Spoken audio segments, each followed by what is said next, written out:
It's 5:40 in the morning when 16-year-old Courtney Medlin steps out the door of the group home where she lives in downtown San Diego to go to school. And it's likely she's already been awake for 2 hours. If I'm gonna wash my hair in the morning, I'll wake up at like 3:45 and I'll wash my hair, and then afterwards I'll get ready for school. The city bus stop is 4 blocks away. She normally has time to make a quick stop at 7-Eleven. Go buy some coffee to keep me warm and keep me awake during school because I've had an issue with sleeping in class. The 7-Eleven is also well lit, which isn't the case at the intersection where Medlin waits for the bus.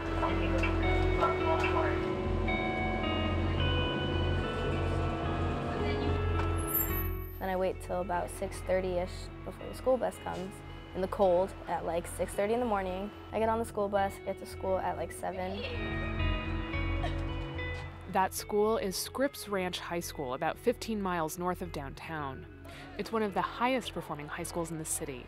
About 20% of the students are considered economically disadvantaged, compared to more than 55% of all the district's high school students.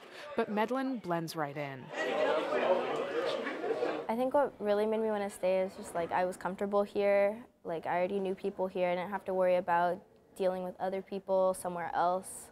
Like people who end up like talking behind my back or like talking to my face. Medlin says she isn't interested in hiding the lengths she goes to get to school from her classmates and friends. I'm gonna be open about it.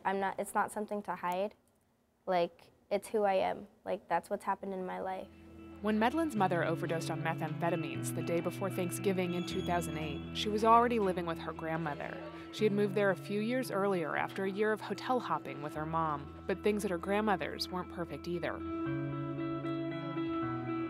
We started fighting, and it became kind of daily. And it wasn't just with her, it was other members of my family that lived in the house. And it started getting bad, and it started getting physical, and it was to the point where I didn't want to live there anymore, and they didn't want to raise me, and I had nowhere else to go.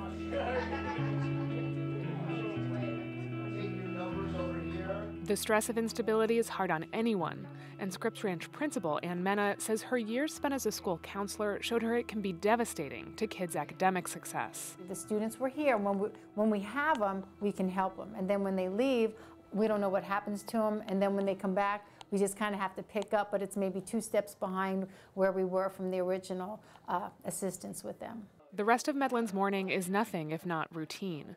English class, then graphic communications, child development, and pre-calculus. The thing that keeps Medlin connected to that consistency is the free bus pass the school district issues for her each month. She picks it up from her counselor, Leslie McDonald, who says Medlin's continued success at Scripps is of her own making. She's one of those students that she believes in herself. She knows, she has challenges, and we work through them, and we talk, and life is not so easy. But by the same token, she looks at the future with a really awesomely positive outlook, and she wants to do whatever it takes to get there. Right now, McDonald is helping Medlin register for the SATs. District staff also help students like her with basics like clothes and school supplies, and with things like prepping for job interviews. But Medlin's friend Celia Rodriguez says even with a little support, she doesn't think most of their classmates could handle what Medlin takes on every day. Every time during lunch, she'll go on Student Connect and check her grades and be like, oh man, I gotta work on this. I need to get an A. I need to pass this final. And yeah, she's definitely a good student. She sacrifices a lot of things to become someone in life. And she does a lot. And most students, they just have it handed by it, and she doesn't have her mom there. Her dad's not always there for her.